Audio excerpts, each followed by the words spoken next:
नमस्कार मित्रों, जेके जेम्स में मैं गौरव रानिंगा आप सभी का स्वागत करता हूं। हमारी इस चैनल के माध्यम से हम आपको दे रहे हैं नवरत्नों, रुद्राक्ष और वास्तु के बारे में बहुत सारी जानकारियाँ, ऐसी जानकारियाँ जो आप नहीं जानते हैं और जानना चाहते हैं। तो आज हम बात करेंगे मूंगे के बारे में। मूंगा मतलब मंगल ग्रह का रत्न मूंगा, जिसको अंग्रेजी में कोरल कहा जाता है, गुजरात में प्रवाल या परवाड़ू उसे बोलते हैं। उस मूंगे के नंग के बारे में हम आपको बहुत सारी जानकारियाँ बताएंगे आगे। मूंगा का नंग कहाँ से मिलता है, कैसे बनता है, मूंगा का नंग कौन से शेप में आता है, और लास्ट में मूंगा का टेस्टिंग क्या है, हम कैसे जान सकते हैं कि मूंगा नंग ओरिजिनल है या नहीं है। तो हम आगे देखेंगे इस सब जानकारी के बारे में। इससे पहले आपको बता दूं कि अगर अभी तक आपने हमारे चैनल को सब्सक्राइब नहीं किया है तो सब्सक्राइब कर दीजिए आज ही, ताकि आप हमारे आने वाले वीडियो को देख सके, उसे सुन सके, उसमें दी गई जानकारी आप पा सके। इसलिए फिर से एक बार कहता हूँ, subscribe the channel JK James. तो हम देखेंगे मूंगे के बारे में। मूंगा क्या है, मूंगा कहाँ से मिलता है। मूंगा जो होता है उसको कोरल बोलते हैं इंग्लिश में, और कोरल जो होता है वो समुद्र की गहराइयों में पाया जाता है। समुद्र की गहराइयों में कोरल रीफ नाम की वसाहतें बनती है। और ये कोरल रीफ क्या है, कोरल रीफ जो होती है वो एक जीवंत एनिमल है, जिसको बोल सकते हैं एक लाइव एनिमल। वो समुद्र की वसाहतों में फैलता जाता है, और जब वो डेड हो जाता है तब उसके अंदर का जो स्केलेटन होता है उसका, वो कैल्शियम कार्बोनेट से बना हुआ होता है, और वो स्केलेटन हम मूंगे के जेमस्टोन के रूप में इस्तेमाल करते हैं। बाद में उसको शेप दिया जाता है।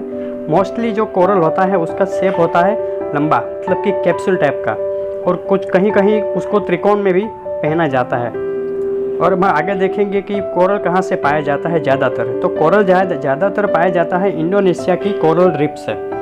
मगर इंडोनेशिया की जो कोरल रीफ है वो आजकल अत्यधिक, जो सागर में अत्यधिक प्रदूषण हो गया है, उसकी वजह से बहुत बड़े खतरे में है।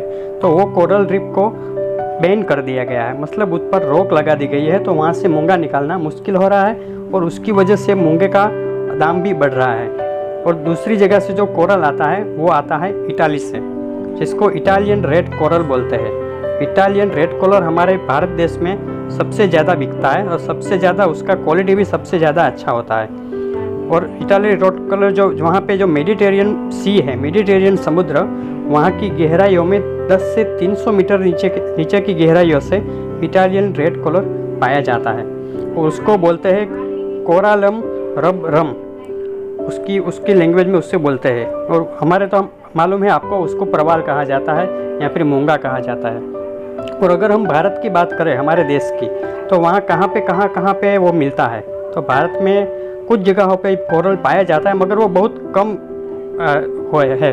वो पाया जाता है कच्छ के अखात में से, लक्षद्वीप में से, मन्नार की खाड़ी में से, और अंडमान निकोबार क्षेत्र में से कोरल रीफ आई है, और वहाँ से थोड़ा बहुत कोरल हम पा सकते हैं। और आगे हम देखेंगे कि कोरल जो ज्योतिष की दृष्टि है, जो ज्योतिष की दृष्टि से हम जो पहनते हैं वो क्यों पहनते हैं। तो कोरल पहनने से ज्योतिष में कहा गया है कि व्यक्ति में हिम्मत आती है, हिम्मत का संचार होता है, नई ऊर्जा आती है। अगर किसी को डर लगता है तो कोरल पहनने से उसका डर चला जाता है, और नर्वसनेस, जो कोई व्यक्ति अगर काफ़ी नर्वस रहता है तो कोरल पहनने से उसकी नर्वसनेस कम हो जाएगी या फिर दूर हो जाएगी। और उसके अलावा कुंडली में जो अलग अलग योग बनते हैं उसके आधार पे भी मूंगा और कोरल पहनने की सलाह दी जाती है। और उसके अलावा प्रवाल भस्म के रूप से, प्रवाल भस्म मतलब कोरल को भस्म के रूप से आयुर्वेदिक चिकित्सा शास्त्र में भी बहुत ज़्यादा उसका उपयोग किया जाता है, और कई रोग उससे ठीक हो जाते हैं, ऐसा उस लोगों का कहना है। और हम देखेंगे अभी की टेस्टिंग। अगर आपने कभी कोरल का नंग लिया है या लेने वाले हैं, या फिर आपने पहना हुआ है, तो आप कैसे जानोगे कि वो रियल है, असली है या नकली है। तो उसका पहले तो आप सबसे असरदार जो तरीका है वो है उसका जेन्युइन लैब में टेस्टिंग करवाना। अगर जेन्युइन लैब में आप टेस्टिंग करवाते हैं तो वहाँ से आपको नेचुरल कोरल लिख के सर्टिफिकेट आएगा, तो आप जान सकोगे कि वो कोरल नेचुरल है। उसका जो रिफ्रैक्टिव इंडेक्स, उसकी जो लेबोरेटरी टर्म्स बोलते हैं, उसमें रिफ्रैक्टिव इंडेक्स जो लिख के आता है वो 1.67 होता है। और उसके अलावा हम घर में भी उसका टेस्टिंग कर सकते हैं। वो जो सल्फ्यूरिक एसिड आता है, सल्फ्यूरिक एसिड का अगर थोड़ा बहुत सल्फ्यूरिक एसिड लेके मूंगे या कोरल पे लगा दिया गया तो उसमें रिफ्लेक्शन आएगा, वो जल उठेगा।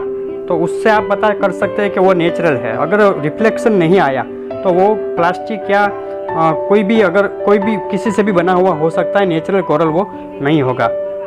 तो ये थी सब कोरल के बारे में जानकारियाँ। आगे भी हम कभी नवरत्नों के बारे में हमें आपको सीरीज लाने वाले हैं, उसमें आप हमको जानकारियाँ देते रहेंगे। अगर आपको जानकारियाँ चाहिए तो अभी हमारा चैनल को सब्सक्राइब कर दीजिएगा। तो हम आशा करते हैं कि आपको ये हमारा जो ये चैनल में जो हमने आपको आज बताया है कोरल के बारे में, आपको काफ़ी पसंद आया होगा। Thank you.